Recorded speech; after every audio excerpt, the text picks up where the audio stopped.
Greetings and welcome to Tactical Inc., the captivating realm of all things Lorcana. I'm Bradley. And I'm Alex. Today we're going to talk about how to improve your starter deck. Into the Inklands introduced 2 new starter decks. And with these decks, we want to use a budget of $40 to help you improve your decks to make them more consistent and even more competitive. With that $40, we've used TCG Player's market price. We're recording this at the beginning of April, and the prices may fluctuate by the time this video is released. However, it should still be around that $40 mark by the end of it all. So first of all, let's talk about the 2 starter decks released with Into the Inklands. So we got an Amber Emerald deck called Dogged and Dynamic. This deck wants to go wide by putting a lot of characters on the board, such as the 101 Dalmatians. I'm going to keep this aggro theme going, but I'll remove a lot of slow cards and replace them with some that work much faster. And the other starter deck is a Ruby Sapphire deck called Plenty of Pluck. It focuses on a few things with support, locations, items, challenging, and honestly just a lot going on here for just 2 colors. We'll talk about this more as we break it down later.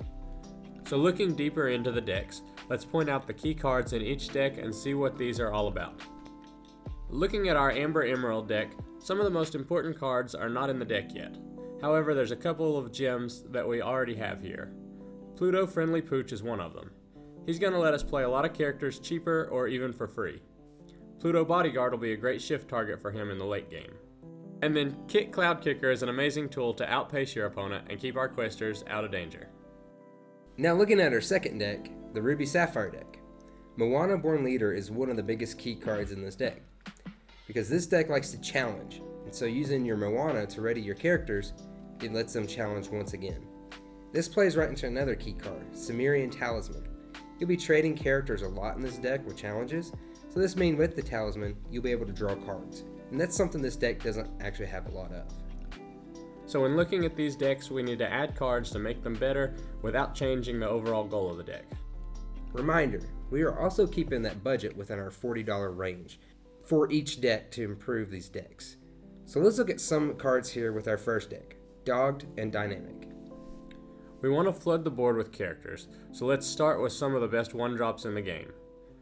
Let's get first Merfolk times 4 for $2.25 each, Lilo Making a Wish times 2 for $4.99 each, and the Queen Regal Monarch times 4 for 4 cents each. We also want another Pluto Friendly Pooch for 12 cents. This for now brings our total to $19.26. And there are some great 2-ink aggro characters as well. Windy Darling is good, so let's add another one for 1 penny.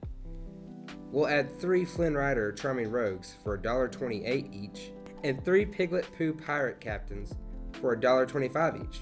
This will bring our total to $26.86 for now. Now we need ways to protect all of these little questers. Let's start by adding more bodyguards. We'll get 4 Simba Protective Cubs for 30 cents each, and also 4 Baloo von Bruenwalds for 27 cents each. We'll also get 2 more Pluto Bodyguards coming in at 27 cents each. And one card that's a must-have in any Amber deck is the Bare Necessities. Let's grab 4 copies for $1.30 each, and now our total is up to $34.88. We'll also add 2 more Kit Cloud Kickers for a penny each. The Queen Commanding Presence is going to shift onto the Queen Regal Monarch. I've added 4 copies of her for $1 each. These colors, Amber and Emerald, have very little removal in them, and the Queen's ability will be crucial to remove big characters and locations. In the end, this is only going to cost us a grand total of $38.92. Now that we've added everything, we have to cut out 3/4 of the original deck. So let's start with the Dalmatians. Dalmatian Puppy is a neat idea, but is a very basic card. All 5 copies are out. Rolly and Patch are also basic, so they are gone. We will keep Pongo and Lucky to give us some card draw though. Next up, Kita Atlantean is removed because we don't have her Floodborn in this deck. If you do want to invest some money into Kita Protector of Atlantis, that could be a decent choice instead of the Queen Commanding Presence. We're also going to get rid of the locations here because we have a lot of characters who gain more than 1 lore per turn. And some other characters that don't fit our theme include Flotsam, Jetsam, Horace, Jasper, Helga Sinclair, Peter Pan, Cubby, and Starkey. Lastly, we'll remove the actions Hypnotize and Improvise because they'll usually slow down our fast-paced goal. So after we've built the deck, we need to see how it runs. Well, this deck runs pretty good for the options that you have with these two colors. If you want to pay more to make this deck a bit better, I highly suggest getting Ursula, Deceiver of All, as well as some songs like Mother Knows Best. This deck will gain a lot more control if you do that. Our next deck is Plenty of Pluck. As we said before, this deck has so much going on, and there are several directions you can take it. So you could go the item route, support route, you could look into the locations, lore loss, and more. What we're going to do now is narrow down that focus so it's more consistent. Our main goal is going to be challenging opponents' characters and moving to locations. So let's look what to add. We're going to push a lot on challenging. A good way to do that is with reckless characters. We have 2 Cogsworth talking clocks already in the deck that allow reckless characters to gain lore, so we're going to add 2 more of him for 10 cents. We'll also add 4 Felicia Always Hungry for 12 cents, 1 more Della to make a full playset for 3 cents, 4 Gaston Arrogant Hunters for 20 cents, 2 Maui Hero for All for $25.56. And to help with all this challenging, we'll add another copy of Maui's Fishhook for 26 cents, 3 Shere Khan to give you lore while you challenge for $4.41, 2 copies of Hook Master Swordsman to get you multiple challenges in a turn for 58 cents, and 2 copies of the Queen of Hearts Sensing Weakness for 44 cents, and this will help you draw while you're challenging.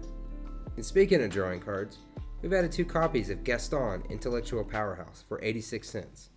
He is able to use his shift ability with Gaston Arrogant Hunter to bring him out quicker, and he'll let you draw into the cards you need. We mentioned Moana Born Leader being a key card in this deck, so we added 2 more of her for 32 cents. Since her effect deals with locations, we're going to add 4 of the RLS Legacy location for $2.28. We have 1 more card to add. We decided to go with 1 Flounder, Voice of Reason, for 3 cents, helping you to challenge early in the game with solid stats of 2-2. This brings our total to $35.46, leaving $4.54 left over.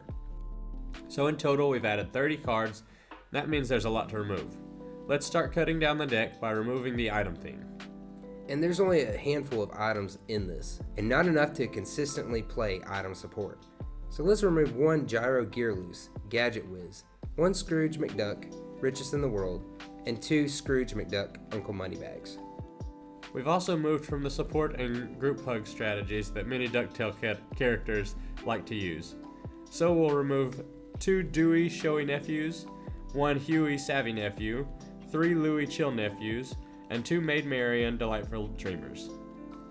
And while the deck works well with locations, we did remove 2 Montanui Island Paradise, 2 Vault Doors, and 3 Hey Hey Accidental Explorers. We just feel that RLS Legacy works as a better location than Montanui, and Hey Hey doesn't help challenging. In Vault Door, we just believe it's a little too slow. Finally, we've removed cards that don't really fall in a category of the deck. These include 2 Duke Weaselton Small Town Crooks, 2 Flintheart Glumgold Lone Cheaters, 3 Kakamoras Menacing Sailors, 1 Simba Scrappy Cub, and 3 Webby Vanderquack Enthusiastic Duck. Now after removing all these cards, how does this deck gonna run? Well, it runs great.